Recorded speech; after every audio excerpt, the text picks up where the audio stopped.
సభా కార్యక్రమాన్ని ప్రొసీడింగ్స్ని కొనసాగిస్తారు. దానికి మరికొద్ది క్షణాల్లో మన గౌరవనీయులు ముఖ్య అతిథులు ప్రధాని ఈ వేదిక మీదకి రానున్నారు. ఆ వెంటనే కార్యక్రమం ప్రొసీడింగ్స్ని చీఫ్ సెక్రటరీ గారు కంటిన్యూ చేస్తారు.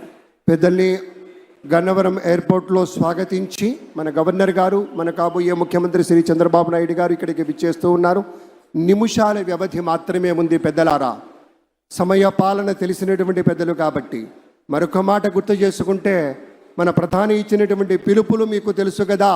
నరేంద్ర మోదీ గారు ఎప్పుడు చెప్తారు, స్వచ్ఛ భారత్, ఆత్మనిర్భర్, బేటీ బచావో బేటీ పడావో ఇత్యాది పథకాలన్నీ కూడా మన రాష్ట్రంలో కూడా దూరదృష్టి కలిగినటువంటి శ్రీ చంద్రబాబు నాయుడు గారు కళలు కనడానికి ధైర్యంతో పాటు ఆ వచ్చిన కళల్ని సాధించడానికి సాహసంతో ముందుండేటువంటి వ్యక్తిగా చంద్రబాబు నాయుడు గారు ప్రపంచంలో వచ్చినటువంటి ఐటీ విప్లవ ఫలితాలు తెలుగు జాతికి అందాలని మొట్టమొదటగా అంచనా వేసి ఇవాళ హైదరాబాద్ మహానగరం ఒక ఐటీ హబ్గా ఉంది అంటే కారణం చంద్రబాబు నాయుడు గారని చెప్పుకోవాలి.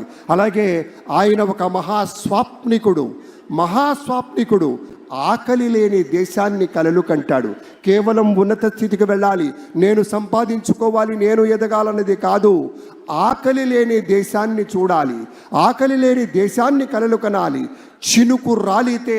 చినుకు రాలితే విత్తనమై మట్టి గుండెల్లో దూరి మొక్కై తనువంతా విచ్చుకొని మహావృక్షంగా ఎదిగి రేపటి రోజుకు కావలసినటువంటి విత్తనాలను కూడా అందించేటువంటి రీతిలో ఎదగాలన్నదే లక్ష్యంగా ఉన్నటువంటి నేత మన ముఖ్యమంత్రిగా చంద్రబాబు నాయుడు గారు ప్రమాణ స్వీకారం చేయబోతూ ఉన్నారు.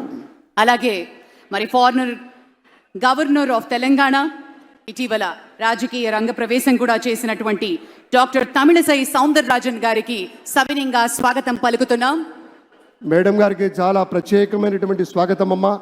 డాక్టర్ తమిళసై సౌందరరాజన్ గారు తెలంగాణ రాష్ట్రంలో గవర్నర్గా ఉన్నా కూడా మన మీద కూడా అవ్యాజమైనటువంటి అనురాగం, ప్రేమ, వాత్సల్యం, కరుణ ఉన్నటువంటి తల్లి, ఆ తల్లికి స్వాగతం పలుకుతూ ఉన్నాం.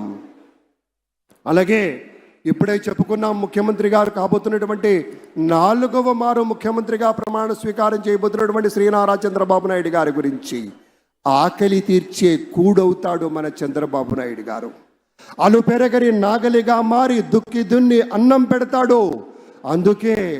అందుకే కించిత్ అతిశయోక్తి అయినా కూడా ఆయన శివుడు, అందుకే ఆయన భవుడు, అందుకే జన మనోహరుడు. కాబట్టే రోడ్లలో